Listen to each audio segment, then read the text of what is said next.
जादुई गाय। शिवपुर नाम का एक गांव था जिसमें दो किसान रहते थे। वह एक दूसरे के बहुत अच्छे दोस्त थे। वह दोनों बहुत अमीर थे। उनके पास 3-3 खेत थे। उनके पास कई गायें और भैंसें भी थी। वे उस गांव के सबसे अमीर किसान थे। वह इतने अमीर होने के बावजूद भी खुश नहीं थे। उन्होंने इससे भी बहुत अमीर बनना था। उस गांव में उन दोनों किसान के अलावा और एक किसान था जो गरीब था।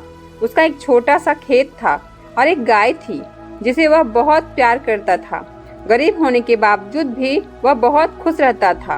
वह अपना जीवन शांति से जीता था। वह सोने के वक्त भगवान को याद करता और उसके पास जो कुछ भी है उसके लिए भगवान को धन्यवाद कहता। वह अमीर किसान उस गरीब किसान को हमेशा खुश देखते थे। उसे इतना खुश देखकर वह इस सोच में पड़ जाते थे कि इतना खुश कैसे है जबकि वह हमसे बहुत गरीब है। उसके पास ज़्यादा धन भी नहीं है। उसके पास हमारी तरह ज़्यादा खेत या गाय भैंसे भी नहीं है। तब भी वह इतना खुश कैसे रह सकता है। वह दोनों जब भी उसको मिलते तब उसका बहुत मजाक उड़ाते। वह उससे अपना धनवान होने का दिखावा करते थे। वह उसकी गरीबी का मजाक उड़ाते। फिर भी वह गरीब किसान उनको कुछ भी नहीं कहता। उस पर उनकी मजाक का कोई प्रभाव ना पड़ता था। इससे वह अमीर किसान क्रोध में आ जाते। यह कहानी ऐसी ही चल रही थी। एक दिन की बात है। उन अमीर किसानों ने उस गरीब किसान को दुखी करने का सोचा। उन्होंने उस गरीब किसान के पास जाकर कहा कि हमें तुम्हारी गाय दे दो। उसके बदले में हम तुम्हें 100 चांदी के सिक्के देंगे तो तुम्हारी गाय के लिए पर्याप्त है। उस किसान ने गाय बेचने के लिए मना कर दिया क्योंकि वह अपनी गाय से बहुत प्रेम करता था। इसीलिए वह किसी भी कीमत पर अपनी गाय को बेचना नहीं चाहता था। गाय बेचने के लिए उस गरीब किसान का इनकार अमीर किसान को बर्दाश्त नहीं आया। उन्होंने बदला लेने के लिए ठानी। वह रात को उस गरीब किसान के खेत में गए और की सारी फसल जला दी। उससे वह गरीब किसान के पास धन की कमी हो जाए और वह अपनी गाय बेचने पर मजबूर हो जाए। जब वह गरीब किसान सुबह उठा और अपने खेत गया तो वह अपने खेत को ऐसी दशा देखकर दुख के कारण रोने लगा। वह बहुत उदास हो गया। उसके पास अब धन की कमी हो गई थी।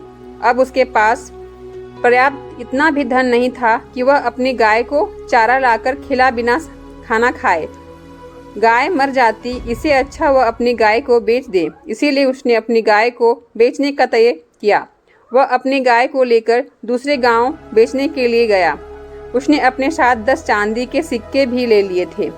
वहां रास्ते में एक जंगल आया। उसने सोचा कि किसी ने मुझको हमला कर दिया तो मेरे चांदी के सिक्के वह लेकर चला जाएगा।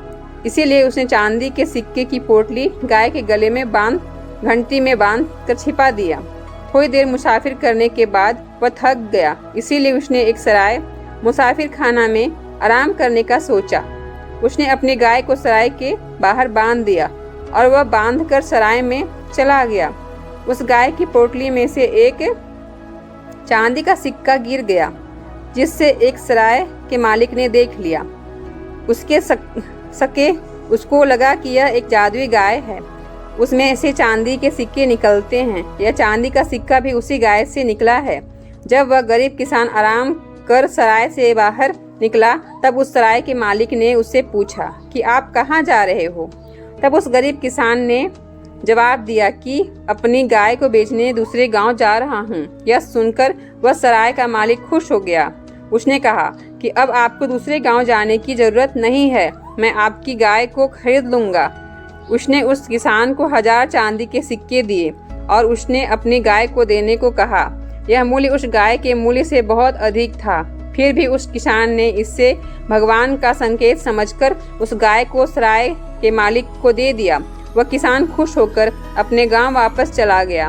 वह अपने गांव जाकर बैठकर चांदी के सिक्के गिनने लगा। वह दोनों अमीर किसान आए और उस गरीब किसान के पास जाकर चांदी के सिक्के देखकर चौंक गए। उसने उस गरीब किसान से पूछा कि तुम्हारे पास इतने सारे चांदी के सिक्के कैसे आए। तब वह गरीब किसान मुस्कुराते बोला कि उस गाय के बेचने पर इतने सारे सिक्के मिले हैं। अब वह इन सिक्कों से बहुत सारी गाय खरीदेगा और उससे बहुत ज़्यादा धन कमाएगा। उनकी चाल उल्टी पड़ गई। यह जानकर अमीर किसान दुखी हो गए। इस कहानी से ये सीख मिलती है कि बुरे कर्मों का नतीजा हमेशा बुरा होता है। दोस्तों, आशा करती हूँ कि यह कहानी आपको पसंद आई होगी, तो लाइक करें और चैनल पर पहली बार आए हैं तो सब्सक्राइब करें और अपने राय हमें कमेंट बॉक्स में ज़रूर दें। भगवान जी से प्रार्थना करते हैं कि आप सभी स्वस्थ रहे, मस्त रहे। राधे राधे।